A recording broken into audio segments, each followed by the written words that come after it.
초이 남자아이와 5살 쌍둥이 자매를 키우고 있는 결혼한 지 11년 차 30대 주부입니다.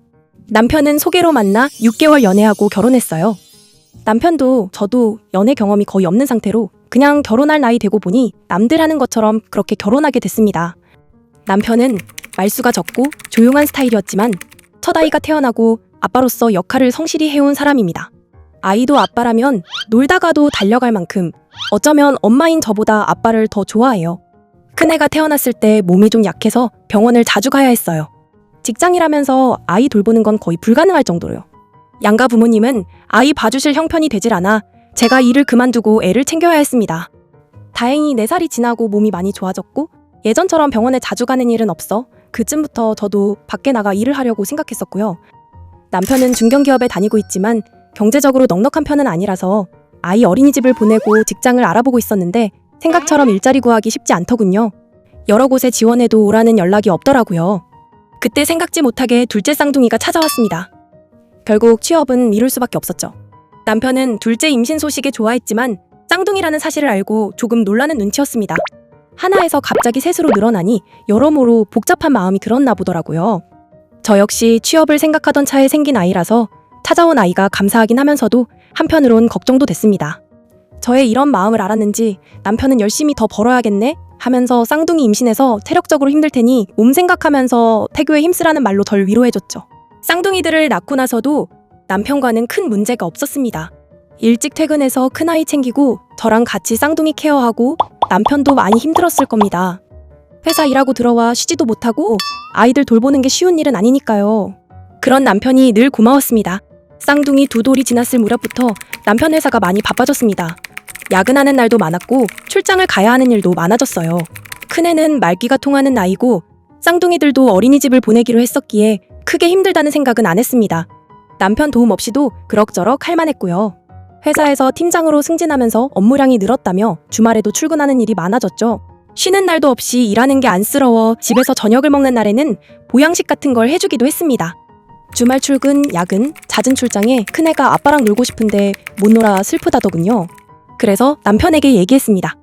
당신 일 많고 바쁜 건 알겠는데 애가 아빠랑 함께 있는 시간이 없다고 슬퍼해. 회사 일 혼자 하는 것도 아니고 주말에는 아이와 함께 시간 좀 보내면 안 돼? 돈을 벌어야 애들하고 살지. 나도 놀고 싶어. 근데 애 셋에 당신까지 먹여 살리려면 나도 힘들어. 남편 말이 틀린 말은 아니었죠. 그래도 아이가 아빠와 시간을 보내고 싶어 하는데 주말 하루 정도는 가족과 함께 보내면 안 될까 싶었던 거죠. 며칠 뒤 남편이 간만에 일찍 퇴근했어요. 며칠 전 저와 했던 얘기가 마음에 걸렸던가 봅니다. 아빠가 일찍 오니까 아이도 좋아서 방방 뛰고 난리가 났더라고요. 저녁을 먹고 남편이 애 데리고 나가 바람 쐬고 온다고 했고 그날따라 쌍둥이들도 일찍 잠들었기에 저만의 시간을 처음으로 가질 수 있었습니다. 핸드폰으로 쇼핑 사이트를 보다가 구매할 물건이 있어 로그인을 하려는데 자꾸 비번이 틀리다고 뜨더라고요. 그래서 비번을 바꾸고 메일로 새로운 비번을 받아 로그인을 했습니다. 근데 그 사이트 구매 내역에 제가 산 적이 없는 물건이 있었습니다. 이 쇼핑몰은 예전 큰아이 어릴 때 제가 아이 데리고 병원 다니고 하느라 마트 장 볼 시간이 없을 때 집안 생필품 같은 거 남편이 대신 인터넷으로 구매하던 쇼핑몰이었거든요. 쌍둥이 낳고 나선 이 사이트를 통해 물건을 구매한 적이 없어서 잊고 있었는데 최근 몇 달 전까지도 남편은 이곳에서 물건을 구매했더라고요. 하지만 구매한 물건은 집으로 배송된 적은 전혀 없었어요. 배송지를 확인해봤습니다. 처음 보는 주소였고 뭔가 잘못된 것 같다는 느낌이 왔습니다. 낯선 주소를 메모해놓고 혹시나 하는 마음에 노트북을 켜고 남편의 메일을 열어봤습니다.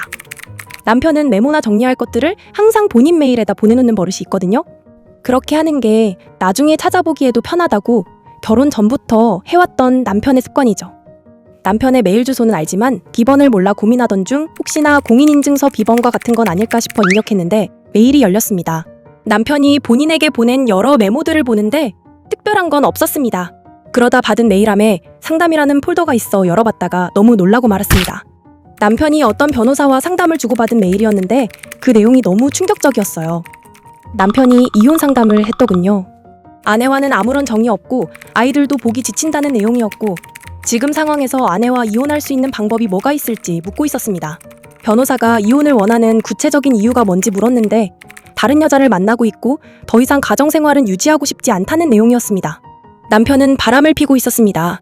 갑자기 일이 많다고 야근하고 주말 출근하던 시점과 딱 맞아떨어지더라고요. 제가 보기엔 변호사를 직접 만나 상담을 진행한 적이 있었고 그 후로 메일을 통해 추가적인 상담과 방법들을 논의하고 있는 것으로 보였어요. 다른 여자가 생겨 저와 이혼하고 싶다는 남편, 그 여자에게 대출을 받아 돈을 준 적이 있고 그래서 형편상 저와 이혼한다 해도 재산분할 같은 건 해주고 싶지 않으니 재산분할 없이 이혼할 방법을 묻고 있더군요. 상대가 유책을 알지 못하니 그냥 협의 이혼으로 진행하고 싶다는 내용도 있었어요. 지금까지 혼자 벌어 생활했고 전업주부로 10년 정도 살았는데 기여도가 어느 정도 되는 건지 이혼한다면 아이 셋에 대한 양육비를 지불해야 하는데 그것도 최소 금액이 얼마인지 묻고 있었습니다. 그 여자를 위해 빚을 냈다고 한 말에 남편 공인인증서를 통해 대출 금액을 확인했죠. 자그마치 8천만 원이나 받았더라고요. 우리가 그 돈을 모으려면 아끼고 아껴도 몇 년을 모아야 하는 돈인데 말이죠. 쇼핑몰에 있던 주소로 그 집을 찾아가 봤습니다. 혹시 몰라 아이들을 친구 집에 맡겨두고 늦게까지 그 앞에서 기다렸는데 남편 차가 그 집 앞으로 들어오는 걸 봤어요. 차에서 내린 남편은 제 앞에서는 한 번도 보인 적 없던 밝은 얼굴로 그 집으로 들어갔고 한참 후에 어떤 여자와 함께 내려왔습니다. 남편 곁에 서 있는 여자는 참 예쁘더라고요. 집으로 돌아와 남편의 메일에 기록해둔 메모를 읽었습니다. 본인에게 보내는 메일로 메모장처럼 쓰고 있는 사람이니 남편의 일상이 그곳에 다 있을 테니까요. 그 여자는 술집에서 만난 여성 같았어요. 지치고 힘들었던 인생이 환하게 밝아지는 느낌을 받았다는 내용. 남편은 소위 말하는 술집 여성에게 공사를 당해 돈을 퍼주고 있어 보였고 놀라운 건 본인도 공사당하고 있다는 걸 다 알고 있었습니다. 자기를 속여 돈을 다 뜯어간다고 해도 함께 있는 것만으로도 행복하다는 내용도 있었어요. 문득 그런 생각이 들었습니다. 나와 아이들 가정이 얼마나 질리고 싫었으면 그 여자에게 돈을 뜯기고 있다는 걸 다 알면서도 내 인생이 빛나고 행복하다고 할 수 있는 걸까? 참 비참하더군요. 그 여자를 찾아가 난동을 부려봤자 그 여자는 그 자리에서 남편과 헤어지면 그만일 겁니다. 남편도 그 여자와 미래를 꿈꾸며 저와 이혼하고 싶다는 건 아니니까요. 그래도 전 이혼을 생각하며 이메일 내용들을 포함해 증거 자료가 될 만한 것들을 보관했습니다. 이혼 후 재산 분할을 얼마나 받을 수 있을까? 아이들 양육은 제가 맡아야 할 테니 양육비로 아이들을 온전히 홀로 키워낼 수 있을지 솔직히 너무 막막했습니다.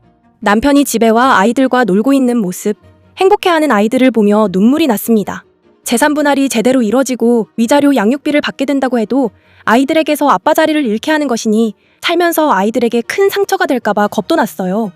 그래서 그냥 모른 척 살까도 싶었네요. 저만 모르는 척 하면서 살면 남편은 아이들에게 좋은 아빠일 것이고 우리 부부는 처음부터 사랑이 깊고 애절한 감정 따윈 없는 사람들로 만나 결혼했으니 그냥 이렇게 부모 역할만 충실히 하면서 살아도 될 것 같다는 생각도 들고요. 솔직히 이혼녀로 애 셋을 키우면서 살아간다는 게 쉽지 않은 일이라 이혼 결심을 망설이게 되는 가장 큰 이유기도 합니다. 이런 경험이 있으신 분들 어떻게 대처하며 살고 계신가요?